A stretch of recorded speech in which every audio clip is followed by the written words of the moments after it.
All right. Hello and welcome to FACT's webinar, Advocating for a More Humane Food System, Farmers and the 2023 Farm Bill. Our guest presenters are Cara Shannon, Adam Mason, and Lauren Tavar with ASPCA's Farm Animal Division. I am Samantha Gasson, FACT's Humane Farming Program Manager, and I will be moderating this session. Thank you for joining us. Before we dive right in, let me just take a minute or two to do a few quick introductions. Food Animal Concerns Trust, or FACT, is a national nonprofit organization that is headquartered in Illinois. We work to ensure that all food-producing animals are raised in a humane and healthy manner. We accomplish this by supporting humane farmers, promoting policies that make foods from animals safe and healthy to eat, and helping consumers make informed food choices. FACT has two program areas. We have humane farming and we have safe and healthy foods. I manage FACT's Humane Farming Program, which works with livestock and poultry farmers across the country. Along with my colleagues Katie Mead and Lydia Strand, we offer grants, scholarships, training courses, mentorship, and of course, webinars on a variety of fascinating topics. Thanks to our Safe and Healthy Foods program, FACT is at the forefront of national efforts to ensure the health and safety of our food. Safe and Healthy Foods, Steve Roach and Madeline Cleven advocate for strong corporate and government policies such as ending the overuse of antibiotics on factory farms, banning dangerous veterinary drugs, and requiring factory farms to control foodborne pathogens. Please visit our website at foodanimalconcernstrust.org to learn more about our farmer services. At this time, I am delighted to introduce our esteemed producers, Cara Shannon, Adam Mason, and Lauren Tavar. Cara Shannon is the director of the Farm Animal Welfare Policy for ASPCA, where she leads the organization's state and federal policy work to end factory farming, reduce farm animal suffering, and support higher welfare farmers as part of the transition towards a more humane food system.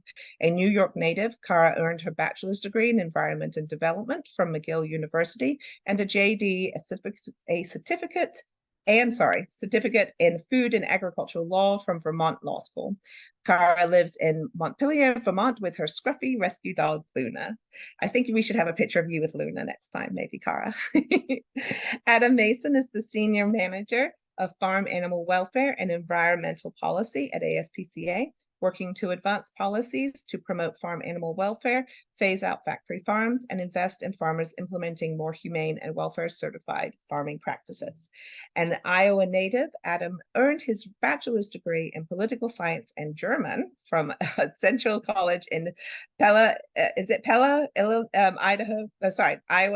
In his spare time, Adam is an avid gardener and an aspiring chef. He lives in Des Moines, Iowa with his wife, Anna, rescue dog Towns, and adopted cat, Jasmine. Laura Tavar is the director of farm animal legislation for the ASPCA's government relations team, working to advance policies to improve farm animal welfare. Previously, Lauren served as a policy advisor for Senator Cory Booker's office, covering agriculture, nutrition, and animal welfare issues. A Florida native, Lauren earned her bachelor's degree in political science from the University of Miami and completed her JD in 2017 at American University's Washington College of Law. We are super lucky to have this dynamic trio with us today to talk about how you can let your voice be heard in this year's Farm Bill. Without further ado, I'll turn the floor over to Cara so that she may begin her presentation. Cara, it's all yours. Thank you, Sam. And now I'm glad that you must be your share screen up because, it's all uphill from here.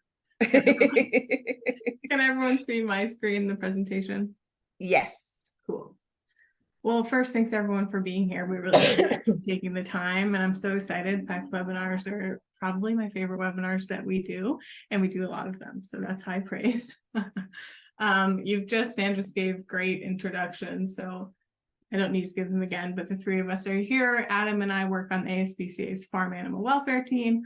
Lauren is here as our government relations liaison who works on all of our farm work in DC.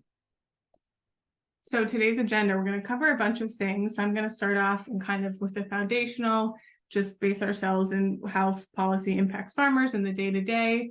You're going to hear about the overview of the Farm Bill, what it is, also about what's happening with our current Farm Bill, and then how to get engaged and tell your story and how that can impact the Farm Bill this year. And we're going to end with 3 concrete steps that you can take after this webinar to try and make that change. And we've left a lot of time for Q&A, so feel free to ask questions throughout. Put them in the Q&A. If it makes sense and answer them as we're going, we'll do that. But if not, we'll try and get to everything at the end of the presentation. So I'm going to kick us off. Again, just a foundation in this. I think it's really easy to put your head down sometimes, and especially as a farmer, and just get the work done and kind of ignore what's happening in Congress or even in your state, local capital, with the idea of, well, it doesn't impact me that much. And either fortunately or unfortunately, depending on how you view it, actually, I think agriculture is one of the industries that's most impacted by policy at the state and federal level. So I'm just going to take some time to go through a couple of those. And before this, again, to kind of ground ourselves before we talk about Farm Bill, since a lot of these things are addressed through the Farm Bill. So the first one is subsidies. I feel like this is the big word everyone thinks of when they think about government and farming. So subsidies can either be direct payments or insurance. And currently most of our subsidies support just a handful of commodity crops like corn and soybeans. And as a result, that has really led to the acceleration of industrial agriculture because those are a source of cheap feed grains for them. And again, those subsidies play a really big role in directing which way the market goes and agriculture goes. So potential to reform those is big, and the Farm Bill covers those subsidies.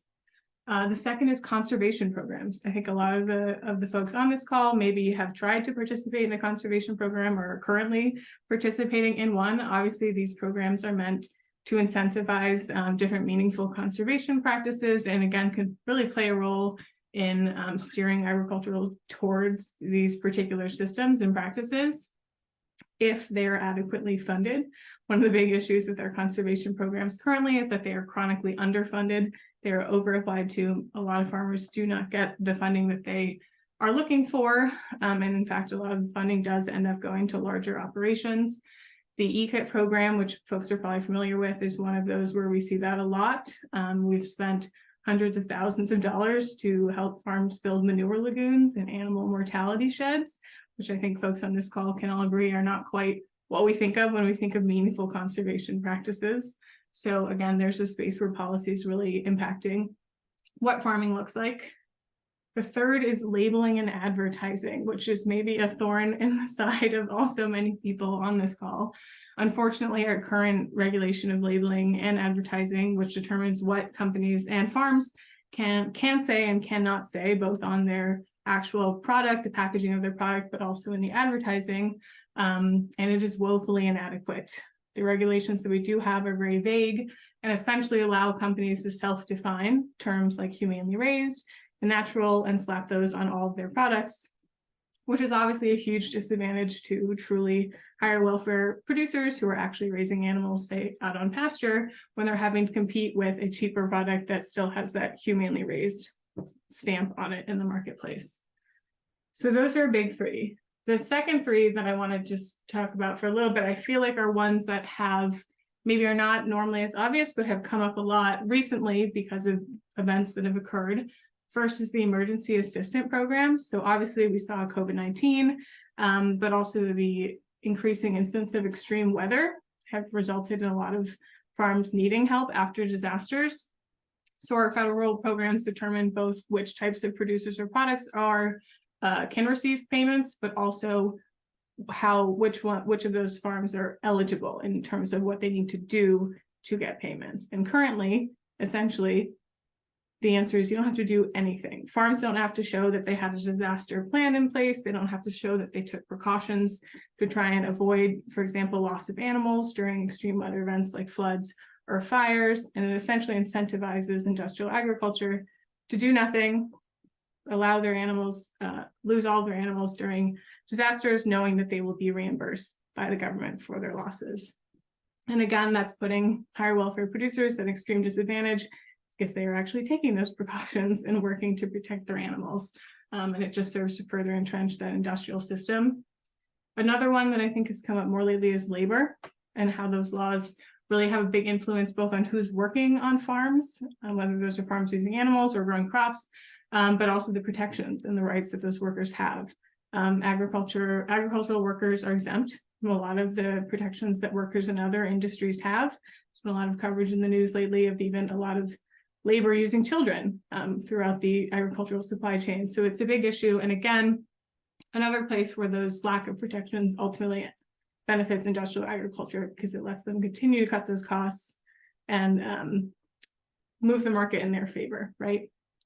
The final one that I want to point out is environmental regulations. So this is another space where agriculture is exempt from a lot of environmental regulations that other industries have to abide by. And as a result, they've really been able to scale to unsustainable levels. You don't have to, for example, meet the same water quality standards, right?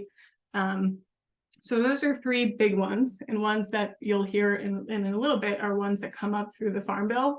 But just for good measure, I also wanted to put down all the other things that also impact farming. It's everything, right? It's tax law, it's contracts, it's immigration, it's import and exports, it's local food procurement. It's so many things. And I think obviously the silver lining to that is that it's a lot of places for us to make change, make reform, build a system that really does support independent farmers. But also good to keep in mind in that even outside of the Farm Bill, right? You'll find the Farm Bill comes out every 5 years. But so, we're working on tax law, we're working on these things all the time. So there's always opportunity to make change and do things that benefit farmers and the environment and animals and all these things, right? So getting to the topic at hand, the Farm Bill. So like I said, the Farm Bill comes around every 5 years, roughly. You'll hear from Lauren more about the actual timelines that tend to happen with the bill. But it's an omnibus bill, which means it's essentially a giant bill that is built by copy pasting a number of different bills into one big one. And it originated in the 1930s. So we've had almost 100 years of farm bills.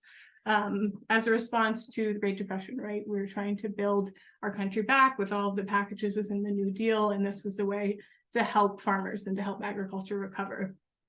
Obviously, the bill has changed a lot since then. It's now over $700 billion of spending that gets allocated in the Farm Bill, which is a huge number that's hard to even fathom.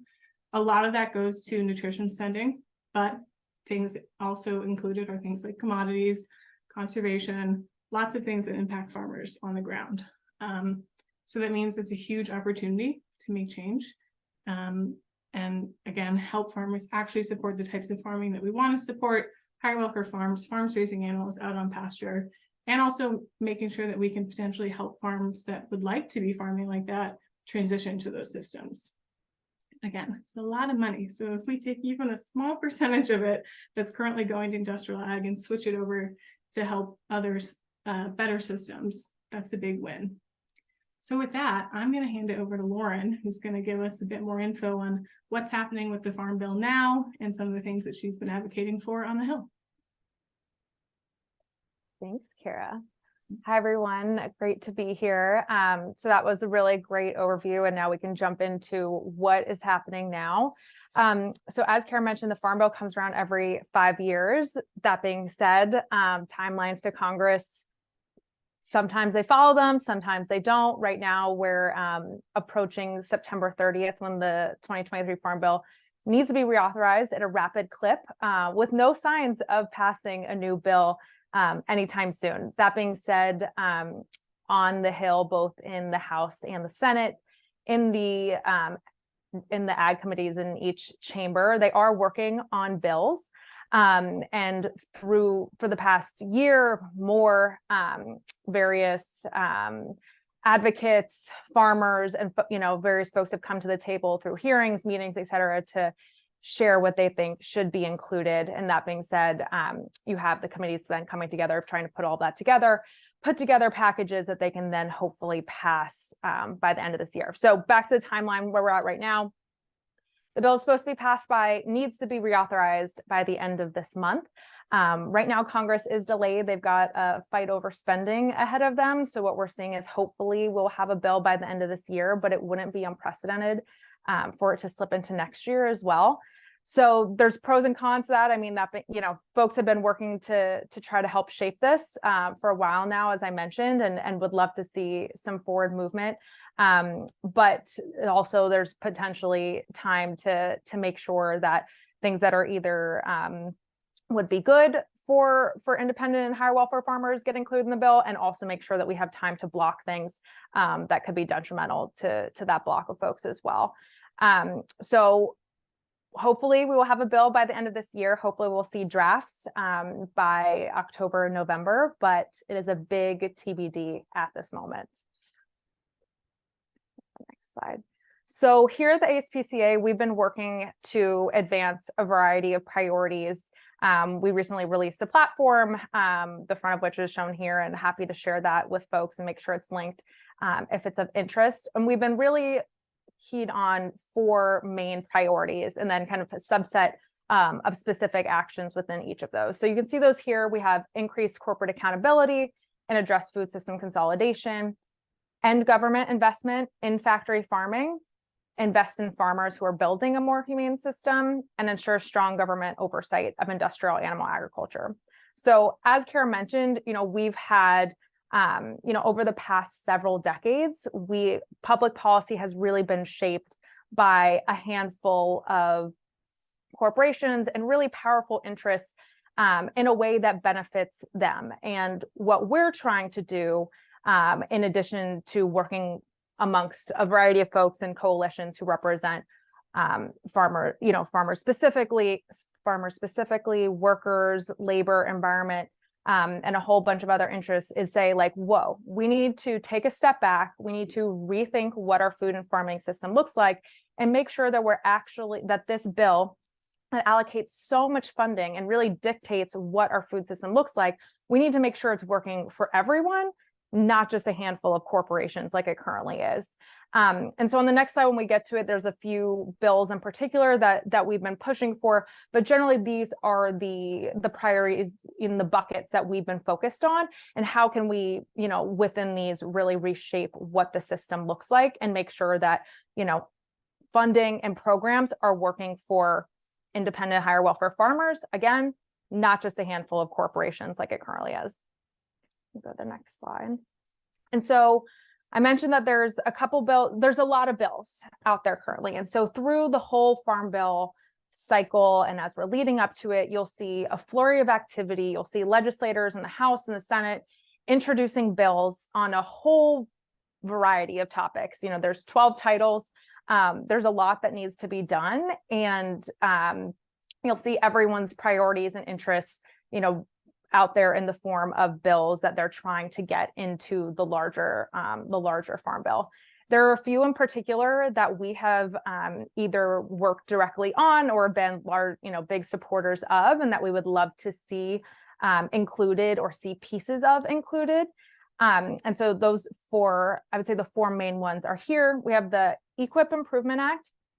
Kara had mentioned a little bit about this earlier. So EQIP Improvement Act, this one specifically deals with conservation programs and the EQIP program within the conservation title. Right now, what we're seeing is huge contracts going to build manure lagoons and mortality sheds, and really act as the subsidy for industrial animal ag to help, prop up that system and maintain that environmentally degrading infrastructure.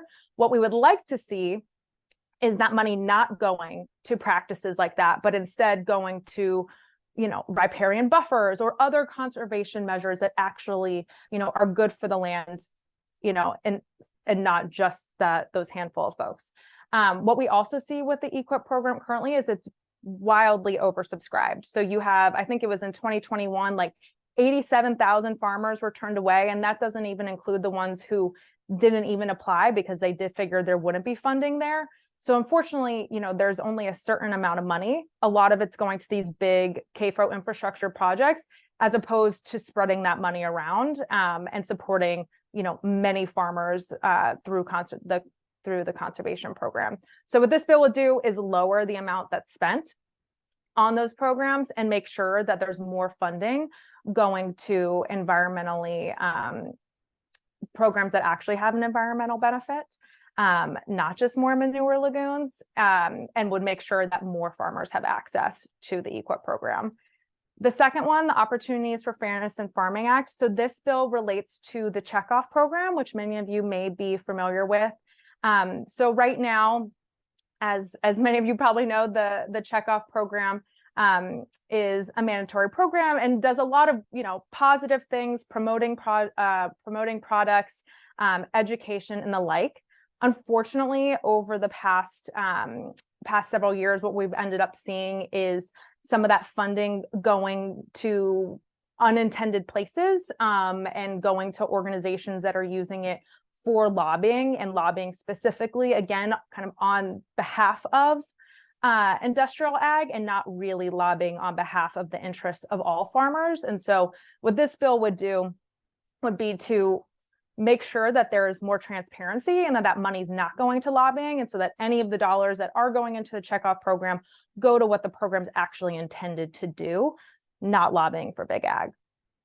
The second two, so we have the Industrial Agriculture Accountability Act and the Farm System Reform Act. These are two bills that we worked closely with Senator Booker's office on, and a couple other offices in the House.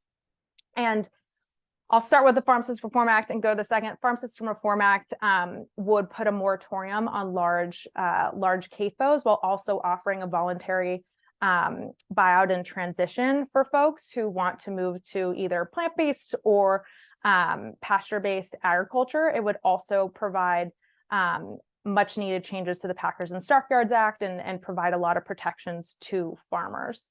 The Industrial Ag Accountability Act is as was mentioned earlier, really gets at some of the issues in our disaster system, specifically making sure that these large corporations are held accountable, are not just getting bailed out by the government when a disaster strikes, that they're preparing for disasters, and that funding isn't just going to them despite cruel practices being used. It would also enhance laws surrounding transportation and the like, for really long distance travel for animals, while also making sure we're not using the cruelest forms of depopulation and slaughter.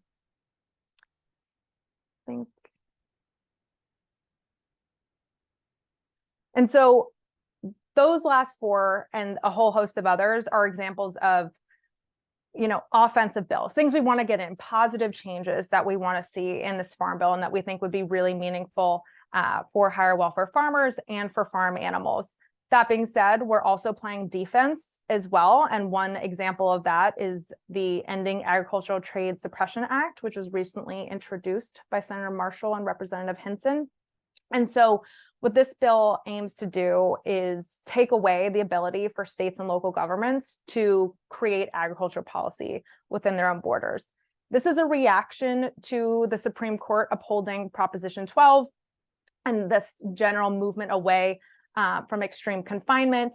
But the bill is extremely broad and would actually impact over 1,000 state and local laws, things like invasive pet, things that local laws like on invasive pests, baby food, other food safety laws, worker safety, environmental laws, would really have far-reaching consequences if passed. And so right now, you're seeing action on both sides, both folks who would really like to see this included, really, and who are doing so at the behest of big ag. And then you also have a really strong contingent who are really trying to make sure that this is not included, and make sure states still retain their ability to make those decisions within their own borders.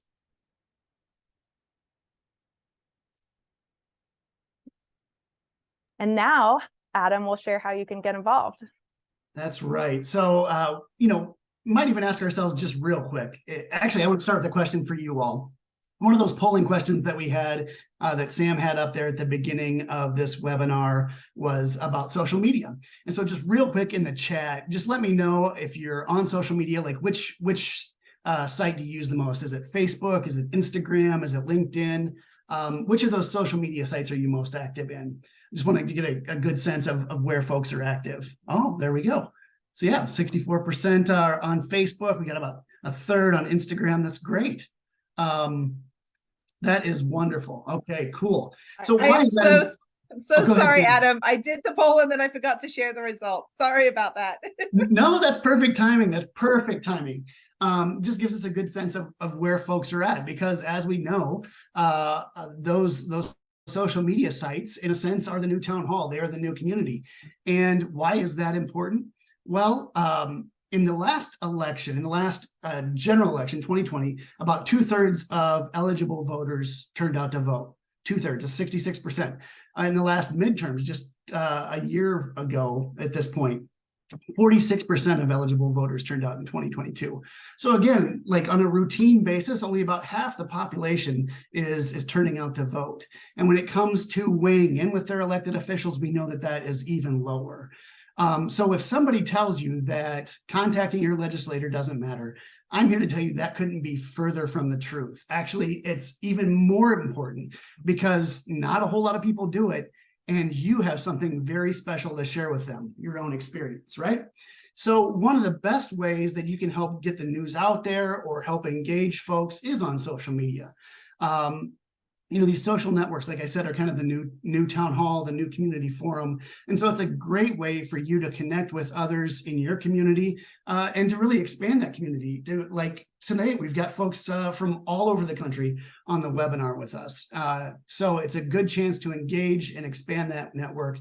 It's a good way to get information from FACT or from allied organizations like the ASPCA to get it out there, to help us get it out and educate more folks and to get them active, weighing in on, in this case, a more humane farm bill. And by the way, you can find us on Facebook, Instagram, LinkedIn, X, formerly known as Twitter, for all of the shareable images, for the links to the action alerts. We've got it all there for you. Now, that is the base level. That's like step one, right? It's easy just to click and send an email, click and share. That is great. But if you really want to take it a step above, you can write a letter to the editor. And that's not that hard, really.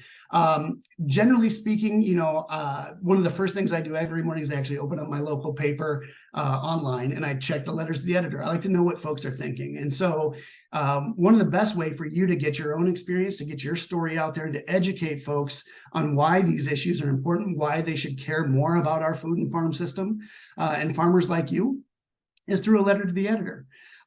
Just some best practices when you're thinking about writing a letter to the editor. And by the way, if you ever need help, don't hesitate to reach out to Sam or us. I'm here to tell you Sam is an expert. In fact, Sam just submitted a letter to the editor to her own paper in North Carolina. They liked it so much, they got back to her and asked her to write a full op-ed. So 600 words instead of 200 words. It was a little daunting, but I did that. I did that as for my farm. So I did it sort of the same place that you guys are coming from. I didn't do it as a FACT employee. So I did that on my own. And ASPCA was really helpful in helping me write that. When I had to write the op-ed, I sent it to Cara and she looked it over for me. And so yeah, the ASPCA is always super good about helping you with that type of thing. Absolutely. We're happy to, excited. And it was an amazing op-ed. Part of why it was so amazing was because it came out of Sam's unique voice as a farmer and talking about why this EATS Act mattered to her. This is, you don't have to be the policy expert like Lauren. You just have to speak from your own experience about why this issue matters, how this issue impacts you as a farmer, and what you'd like to see done.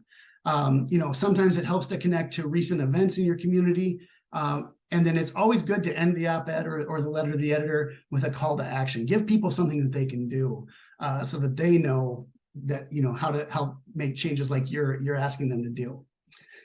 So if we wanted to take it up another step, it's a great opportunity to connect directly with lawmakers. So real quick, give me on your reactions button, give me a thumbs up if you have ever set up your own meeting or had a meeting or even had a phone call with an elected official or their staff person. We talked about social, oh yeah, I'm seeing the thumbs up coming. That's awesome. And it's easy, right? It can be as easy, again, as clicking to send an email, just typing up a few thoughts in that email and sending it to your lawmakers, again, whether that's in Congress or at your state or even county level. But again, these kinds of individual one-to-one contacts directly with your legislator are so important because not a lot of folks take the time to do it. And you are speaking authentically as a farmer, as someone from a rural community who's engaged on these issues, who is actually impacted. You're on the front line of the farm bill.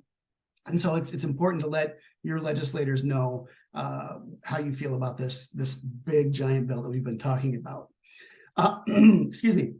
Again, you do not have to be the policy expert when you weigh in with legislators.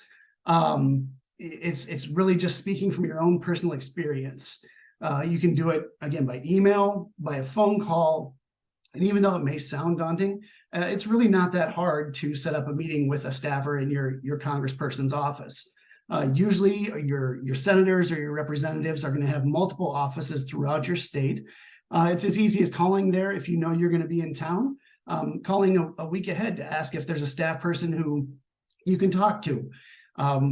When you go, spend a little bit of time just thinking about what you want to say. Again, sharing that you're a farmer, that you raise, maybe you run a calf operation. Maybe you've got 30 pigs out on pasture. Just let them know who you are and what kind of farming you're engaged in. Let them know your experience. Kara mentioned that the EQIP program is so it's not meeting what it's intended to do, right? That so many people are applying every year and not getting the support that these programs are actually designed for. Let them know that experience. That's something that staff person can take directly back to your elected officials on why they should be taking a stronger stand in the Farm Bill. So, again, just keep it simple. One thing I like to do personally is get their card, whoever you meet with, get their card, ask them to follow up with you. And if you don't hear from them in a week or so, just give them a phone call or shoot them an email just to know that they're following up, that they're sending the message up the chain. And again, as you can see, Kara in the chat saying here, we're absolutely more than willing to help you. Also, it's a good chance to follow along if you're following along with what FACT's doing, with what ASPCA is doing, or a number of our allies are doing. Look for opportunities when you can really amplify your voice, like during a week of action when we know that farmers all across the country will be calling in and emailing in and meeting with their elected officials. It's really a chance for us to amplify our impact and to really shine a bright spotlight on the Farm Bill. So if I was going to recap on the next slide, I would, just to say that the Farm Bill, the only thing in front of us. I know it's the big thing in front of us right now, but these kinds of policies and rules and regulations are being shaped every day. So it's not just in Congress, but it's at the USDA and the EPA, and through things like rulemakings around organic standards, around labeling guidelines, or the ongoing fight for a fair Packers and Stockyards Act, right? We want to see those kinds of rules and regulations strengthened and doing what they're supposed to do to support farmers like you. Also, we know, come January, and in a few states actually year-round, state legislatures will be active again. And, state legislatures have lots of power on the local level to support pasture-based farmers like y'all. They have a lot of authority to pass laws at the state level around humane farming practices and around farm animal care. So again, don't hesitate to contact your state legislators either. And I'll just throw this out there as an idea. One way to really put a face on this issue is to have elected officials or their staff people come to you. I know it's a lot of work and you already are doing a lot of work, but hosting a farm tour with elected officials when they're back in your district or outside of the legislative session is a great way to educate them again on some of these challenges that you're facing on a daily basis. So consider hosting a farm tour and bringing the elected officials to you. It takes the travel out of it for you, but I know it's a lot of work. So to recap on the next slide, you can submit an LTE, help us get the word out there, expand the choir so we're all singing a louder song. Use social media to post a video, to share action alerts, and then take those action alerts. Email Congress, call your elected officials, and help us get folks active and weighing in on the Farm Bill for that more humane Farm Bill that we want to see. So I think we're probably at the point where we can start taking a few questions and answers. I see some entered in. If you haven't had a chance yet, go ahead and enter those questions that you have under the Q&A.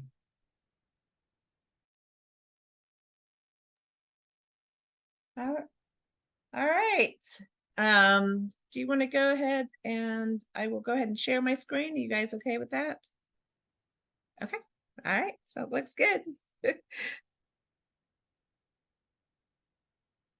All right, so I think that was a wonderful presentation, you guys. I'm always fascinated by the Farm Bill, but it's really this time is the first time I've ever really been involved in any way, shape, or form, and it's been really fascinating. And I have actually been with Lauren and done some visits to the Hill, and she's a wonderful host, and she made it very easy for us. So while you guys are formulating questions that you can put in the Q&A, I am going to run another poll for you. There we go. And if you wouldn't mind answering that, that would be wonderful. And yeah, Cara and Adam and Lauren, if you guys want to sort of take a look through the Q&A. The first question we've got from Joseph Flynn. He said he agrees and intends to do humane farming, but how do you feed large populations by ending factory farming? Is there insensitive to, I guess is it insensitive to help humane farmers keep up with the demand? I can jump in on that one real quick, and then Kara or Lauren, feel free to jump in. So, I think part of it is right now, actually, the industrial scale factory farm model that is dominating has pushed so many family farmers out of business. I'm here in Iowa, and Iowa historically raised 15, 16 million hogs out on pasture. Today, there are over 26 million pigs all in confinement in factory farms. I mean, there's a couple hundred family farmers still raising pigs out on pasture and hoop buildings, but predominantly those 26 million pigs are in CAFOs, right?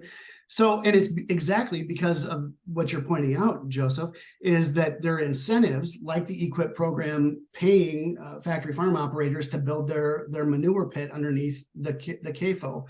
So many of the subsidy programs have been gamed by the factory farm industry to prop them up, right? And if we reconfigure those programs to support humane farmers and more humane farming practices like they were supposed to or they were intended to in the purpose, it'll actually level the playing field so that more folks can raise farm animals in more humane conditions. The other thing I would say is just that right now, by and large, we're raising way too many farm animals, right? A lot of the pigs here in Iowa, for instance, are raised for export. They're not actually they're not actually food that we're eating. So if we lower exports and again, lower the amount of meat that we eat, we won't see we won't have a problem feeding ourselves by doing it in a more humane fashion. Thank you for that, Adam. Cara, Lauren, do you want to add to that?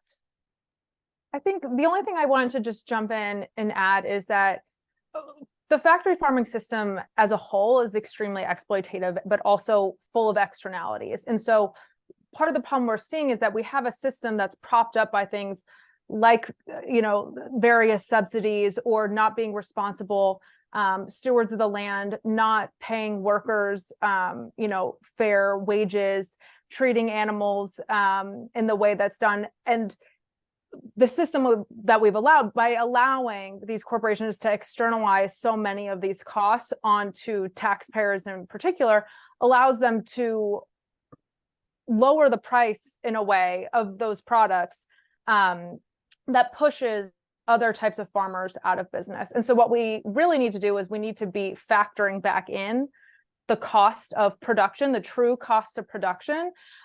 So obviously there's many incentives for humane farmers that should and we can exist and that we can continue to build on. But what we also need to make sure that we're doing is forcing those who are invested in factory farming to internalize those costs so that we do have a level playing field and those who are raising animals in a humane way are able to compete in the marketplace at a fair way. We shouldn't be having public policy tipping the scales towards one and against the other, which is what we're seeing currently. Thank you, Lauren. Cara, would you like to add anything? They nailed it. And I'll just also I know they did, right? Laura beat us to it in the comments in the chat about assigning costs to negative externalities. So the chat is also nailing it. Yeah, the chat always nails it. All right. What about a bill that makes financial assistance tied to following an approved conservation management plan? For instance, if you receive an EQIP contract for installing pasture-based conservation practices like fencing, water facilities, and then you would have to follow a prescribed grazing plan that was completed before receiving funding with an EQIP contract. Does anybody would like to comment on that or answer that? I can just add that I think generally we'd all agree that anytime you can tie more accountability to funding and also any kind of quantitative aspect to funding, that's helpful both in making our own case about why pasture-based farming is better and being able to point to these prescribed grazing plans that folks are following and the impacts of that. But also, again, if assuming that we can't get to our ideal where all of this good funding is only going to good actors, it's also a way to hold accountable. For example, if one of the larger corporate farms or large CAFO got a very large EQIP contract, right now we don't have any way to go back a year later and show that they used that to do XYZ or that it was, you know, successful. So any way that we can tie metrics to that to try and hold them accountable better. Lauren, do you have other?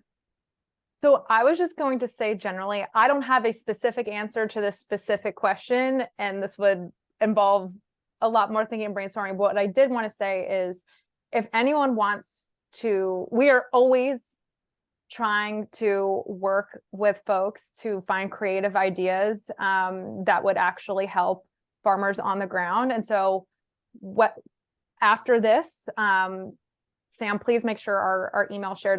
We would all, I'm sure, be happy to chat with each and any one of you if you do have any specific ideas to explore it and see what exists, but what may need to exist, and how we could maybe help create some type of legislation to move things forward. So again, don't have a specific answer to this, but always want to talk about creative ideas to see how we can make things better. Right, fantastic. Adam, did you want to chime in, or did you think the ladies handled it? The ladies nailed it. All right, the next question is, did you know that the Farm Service Agency has a conservation program called CRP, Grasslands Program? The program is paying landowners who have pastures a per acre payment for up to 10 to 15 years, depending on which contract length is selected. These payments are around $15 per acre. They are supposed to follow a prescribed grazing plan.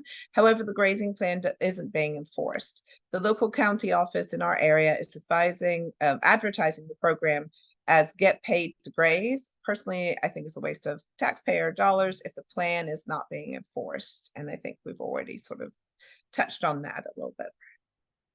Yeah, that's what I was just going to say. Is I think Kara, really hit the nail on the head there, is that, we trust farmers that are going to know like which of the menu of conservation practices and farming practices are going to be best for their farm. It's that layer of accountability. And in this case, especially, it sounds like maybe the office is pushing a certain plan. We really want to see farmers being intentional about what's going to work best for their own operation and building that accountability in, right?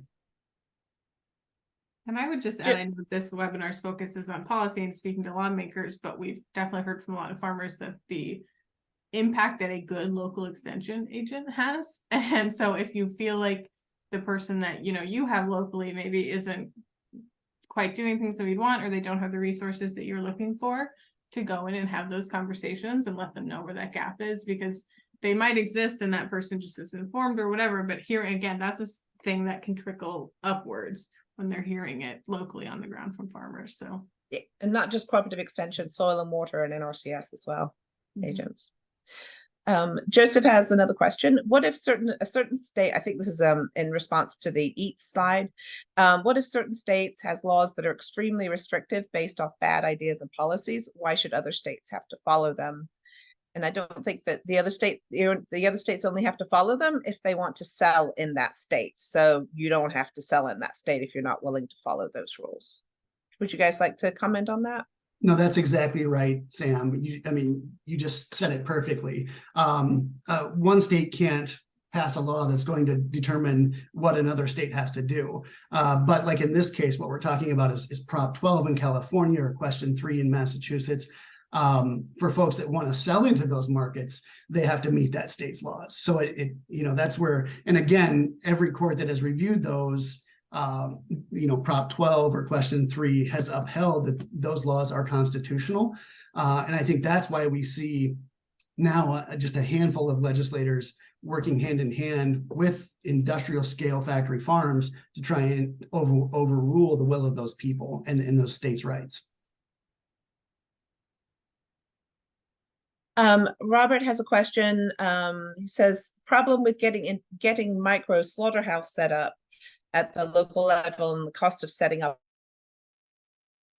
our own labels. So I'm not quite sure. What's the question there, Robert? If you want to type in the Q&A, maybe at the end, if you have or am I not seeing the question there? Do you guys know what the question might be? The general grievance. Oh, it might just be a general grievance. I don't know, Robert. You have to tell us a little bit more.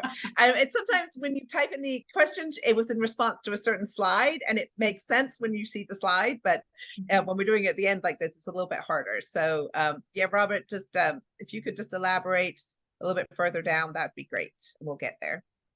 On the topic of social media, how else might we engage with youth to be aware of and take action on the Farm Bill? Also, are there educational materials on the Farm Bill that the ASPCA or FACT might have that can be shared with elementary level school kids? I love that. We don't have anything at FACT. We deal with grown-ups, but I personally deal with kids a lot, and I love that idea. I can see coloring books. I can see so many things. What do you guys think?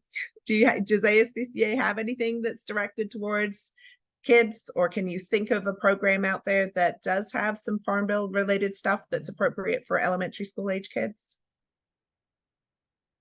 It's a great question. We aim to keep our stuff pretty accessible, but the rule of thumb is 6th grade, so it's still a little higher than elementary. Although I think, we've got a blog that we can share here that generally outlines how the Farm Bill works. But I do think that's a great idea. And it's also one where this is an instance where, the industry is way ahead of us in terms of getting in with kids when they're young and, telling them their narrative.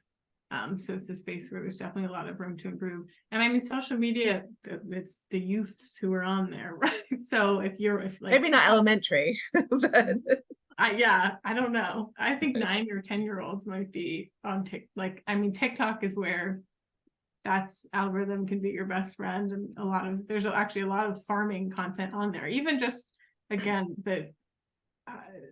highlighting the day-to-day of what it actually looks like to farm and to farm in this way, I think is very beneficial for kids, especially because we are going to need new farmers. So, and yeah. That's probably part of what you do, right? When you talk to kids.